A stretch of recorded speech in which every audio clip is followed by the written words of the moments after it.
Hello boys and girls, it's Mrs. Eastman and I'm doing my weekly video.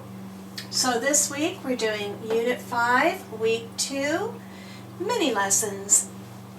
And so I'm going to cover the skills and the concepts that are in this week's lessons. And I think we'll just go ahead and get started right over here.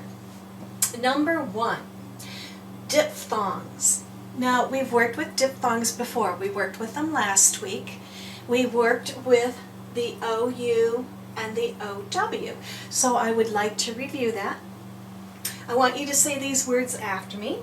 Say ground, snout, crown, and howl.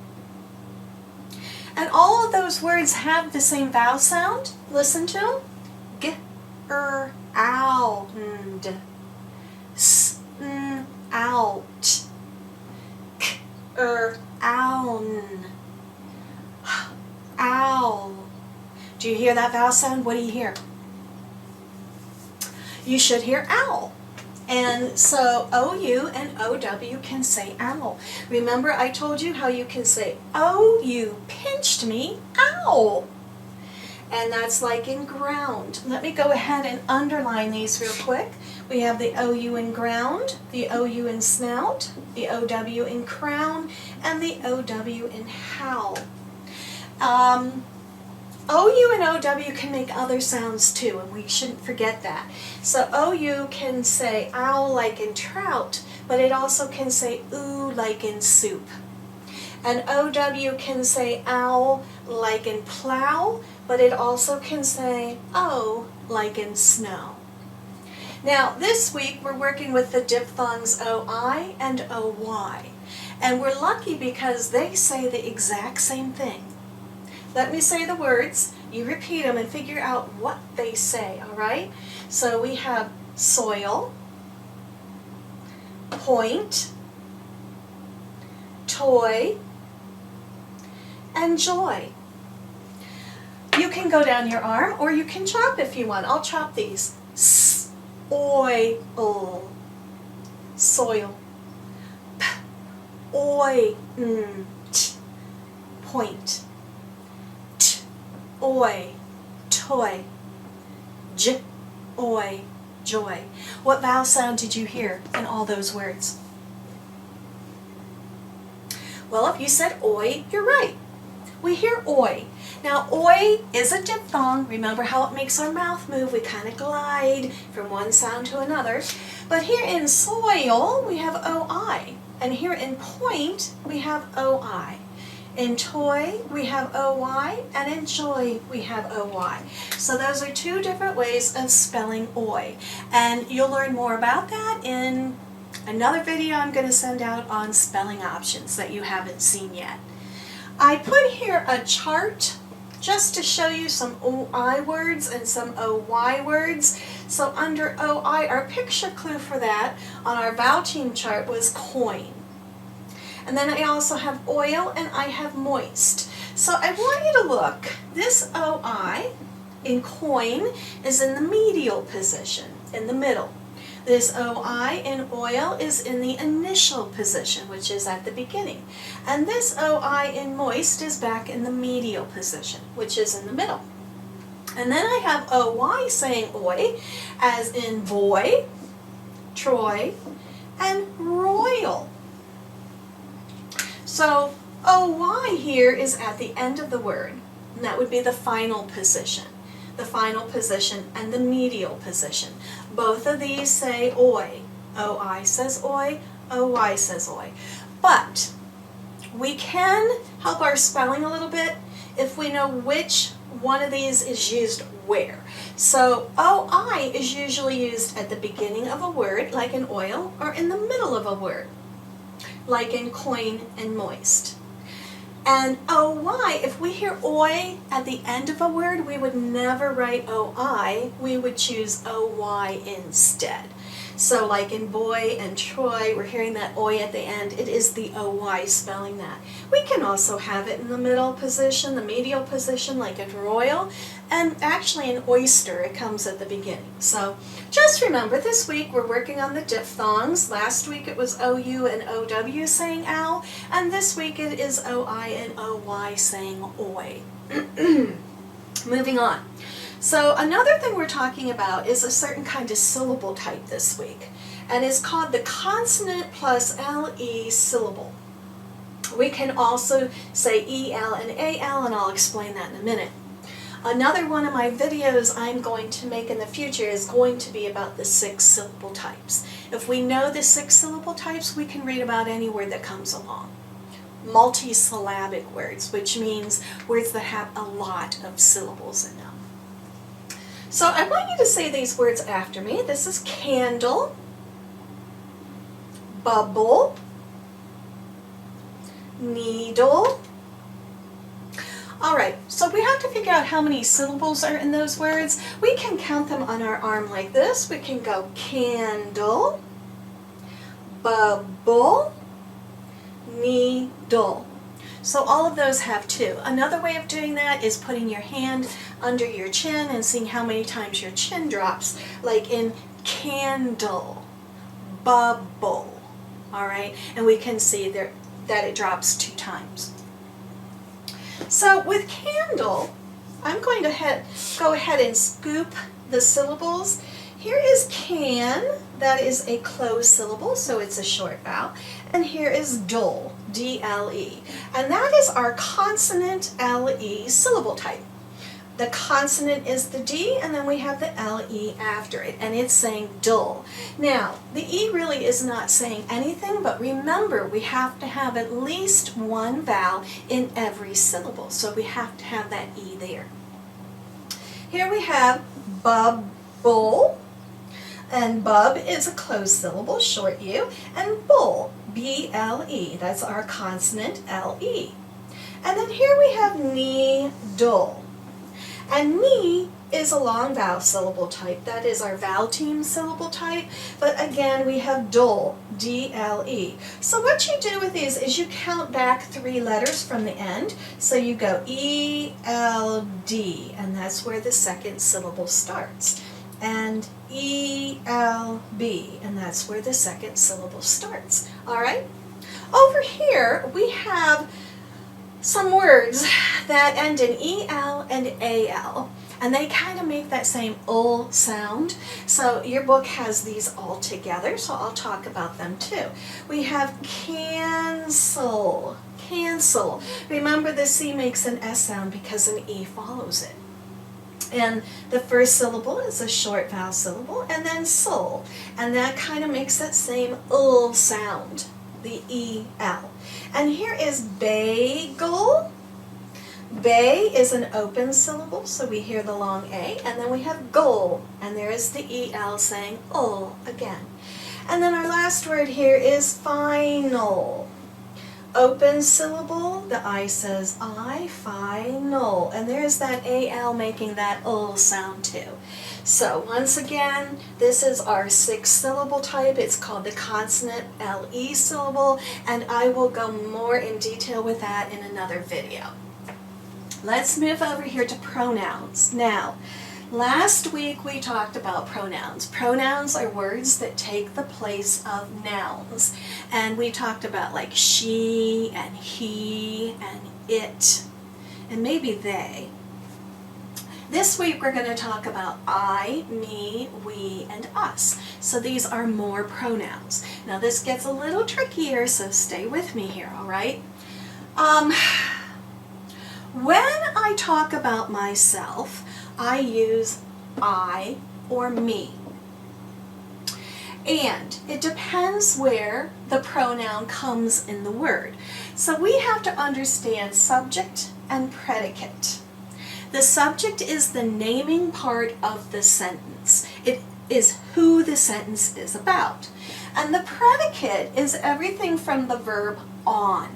That's the action part of the sentence. So I'm going to read this sentence right here. I work with the team. Can you tell me who that sentence is about? If you said I, you're correct. That is the naming part. That is the subject. So I, when I talk about myself, I use the pronoun I. And I is always capitalized no matter where it is in a sentence. Work with the team is the predicate. It's the action part. It's what I am doing.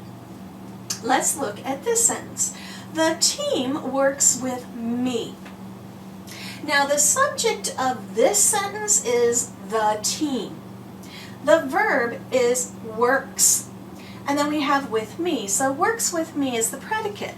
Notice, here I'm saying I, and here I'm saying me. Both of those words refer to me as a person, myself. But this one is in the subject part, and this one is in the predicate part. All right? Always capitalize I, no matter where it is. Now let's look at these. Sarah and I are good friends. Can you tell me who this sentence is about? That's the subject. If you said Sarah and I, you are correct. Whoops, I went over my I there. Let me fix that so you can see it. I want that to look like a capital I. Sarah and I, that's the subject. Notice, I am talking about myself and another person. And the I is capitalized even in the middle of a sentence. Now, I always taught my children, and so I'll share this with you, that when we list other people, we always put ourselves last. That's just being polite. It's like if you're opening a door for a friend. All right, you let your friend go in ahead of you. If you've invited a friend over to eat, you let your friend fill his or her plate first before you do. So it's just nice. If there's a choice between two things, like do you want the red cup or the green cup, you choose first. I'm going to let you go first, and then I will go. So here we always, if we're going to list another person like Sarah and I, or we can say two other people like Rachel, Sarah, and I'm always going to put myself last because that's the polite thing to do, and that's what you should do with your writing. All right, so put the other person first. Sarah and I are good friends. Now, if I wanted to pick a pronoun that can replace Sarah and I can use the word we. So I'm going to write we. All right? We are good friends. We. And that's a capital W. I didn't make it quite as big as I should have. We are good friends, and we is starting the sentence. Now look at this sentence. Mom will drive Sarah and me home. So in this sentence, the subject is mom, all right? The subject is mom. She will drive. That's our verb. Predicate is will drive Sarah and me home. So right now I have Sarah and me. Again, I'm putting myself second. I don't say me and Sarah. I say Sarah and me. All right? And if I wanted to replace Sarah and me, I would replace it with us. U-S. That's the pronoun I could use. So mom will drive us home. So we use I and me when we talk about ourselves, all right? We use we and us when we talk about ourselves along with others. It can be one other, it can be many others. We use I and we in the subjects, and we use me and us in the predicates.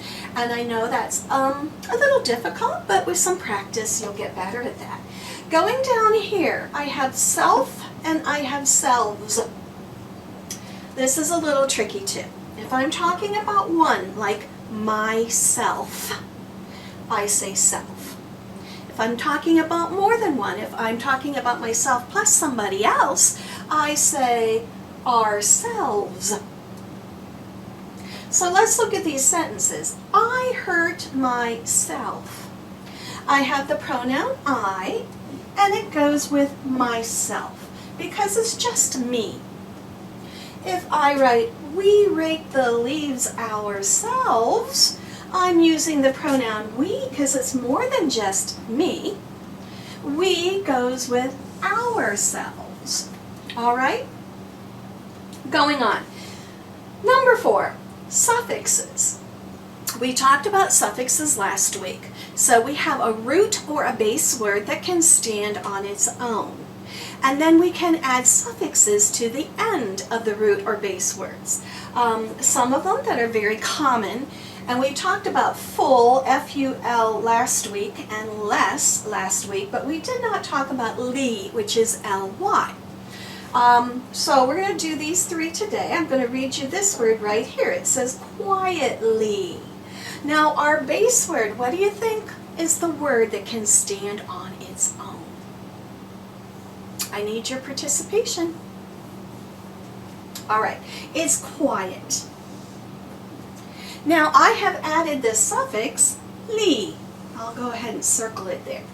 Now when we add the suffix ly, it means in a quiet way. So if I talk quietly, I'm talking in a quiet way. If I talk loudly, I'm talking in a loud way. All right? Have the word truthful. What do you think the base word is, or the root word, the word that can stand on its own? It is the word truth. If you said that, you're right. Whoops. And then the suffix is full, F-U-L. Now, when we put full, F-U-L, that is not spelled like F-U-L-L, like I'm full, I ate too much dinner, all right? This is just F-U-L. It cannot stand on its own, but it means full of truth. So if you are a truthful person, you are full of truth. You tell the truth. Going on, we have the word painless. Painless. This one's a little tricky, and I didn't tell you this last week, but less can be a suffix, but it also can be a word on its own. Like at Halloween, I got less candy than you did. Now, I don't need all that candy anyway. So it can be a word on its own, but it also can be a suffix. And in painless, it's being a suffix. Can you tell me what you think the root or the pain word, or I'm sorry, the root or the base word is? All right, it's pain, P-A-I-N. None of us really like pain. But here is the word less. Less. So if we say painless, less means without. So this means without pain. Let's say you have to go and have a shot. I hope your shot is painless, without pain. All right? So there's some review about suffixes. They're groups of letters that we add to the end of a base or root word that change the meaning. Now I'd like to go up to the top, and I want to talk about some of our concepts. We've talked about them last week, and there's a new one or two this week, so let's go ahead and quickly go through these. The first one is point of view. Now, usually I have had you read the first story already in the chapter, which is called Soccer Friends this week, so I'll talk about the point of view there. Point of view is who is telling the story. If you hear the pronoun I or me, then you know one of the characters is telling the story. But if you don't hear that, and the characters are just called by their names, like Kelly or Selena, all right, then it's third person, which is a narrator telling the story. Just a storyteller telling the story. And that is what Soccer Friends is. It is in third person. Then let's go on to perspective. Perspective just means how a character feels in this story. And perspectives can change, and a lot of times they do if it's a good story. So in Soccer Friends, Kelly at first, you know, she's like the best soccer player on the team, and along comes a new girl who's faster than she is, and she doesn't like that. And then she talks to her mom, and her mom's like, well, let's look at what's best for the team. And what if you two could work together, and how would that work out? And it got Kelly thinking, and her perspective changes. And actually they become friends at the end, and they cooperate. All right? Going on, summarize. I kind of just did summarize the story a little bit. It's telling the important events or details in the story. A retelling is more specific. A retelling, you would tell like everything from the beginning to the end, but a summary is more just the important parts. So let's see if I can summarize for you Soccer Friends. So I introduce my characters, and don't just say she at the beginning. We don't want to overuse pronouns. We always want to say the characters' names at the beginning, and then we can use she on and off throughout. So our main character is Kelly. So if I was retelling this, I'd say, you know, Kelly loved to play soccer. She was one of the best players on the team. But one day, a girl named Selena came to practice, and she was very good. In fact, she was faster than Kelly. And Kelly wasn't sure how she felt about that. She felt a little worried and upset, maybe even a little jealous. And so she goes home and talks to her mom, and her mom tells her, well, you know, think about the team and how well you can work together. And it gave Kelly a new perspective, and she went back the next day and she scored a goal and Selena blocked a goal, and they did really well together. And so she learned about cooperation, and they even became friends at the end. Okay, the theme. The theme is what the author is trying to tell you. What is the message? What is the meaning of the story? And so what do you think the theme might be in Soccer Friends? Is there a lesson to be learned? Well, there really is, and it's about kind of our essential question. It's about cooperation. It's about learning to work with others and listen to other people's opinions, and work together as a team, and just you even get along better that way if you learn to cooperate and kind of keeping an open mind. And that's what Kelly does, and then she and Selena become very good friends at the end. All right, the next word is fiction. Fiction just means fake. We have fiction stories, we have non-fiction stories. Fiction stories are made up. Now they can be realistic. That means they could really happen, but they haven't actually happened. An author has this idea and writes it down as a story and makes up characters. You have a beginning, you have a middle, you have an end. You usually have a problem and you have a solution at the end. And so that's what fiction means. It means fake. All right. The other thing I want to talk about is idioms. Now, idioms are a figure of speech, which means the words we actually say don't represent what we mean. And I bet you use these all the time, and maybe you didn't know they were called idioms. So in the story, Soccer Friends, Kelly says that she had butterflies in her stomach. Now, we don't actually think that means that she ate butterflies and they're flapping around in her stomach. No. What do you think butterflies in her stomach mean? Because I bet you have had them before too. What do you think? Right. It means kind of a nervous feeling. You're worried about something and you have this nervous feeling in your stomach. So you might say, I have butterflies in my stomach. You might feel that way if you have to speak in front of your class, or if you're thinking about going on the roller coaster or not, and if you can handle it, you might get that worried, nervous feeling in your stomach, all right? So another figure of speech, another idiom would be saying, you know, last week, when it rained really hard and the wind blew and we had some tornadoes around, you might say, oh my gosh, it rained cats and dogs last night. But that doesn't really mean that cats and dogs are falling from the sky. That wouldn't be so good. And I don't need any more cats. We have 5. We've taken in lots of strays. Mr. Eastman has told you about that.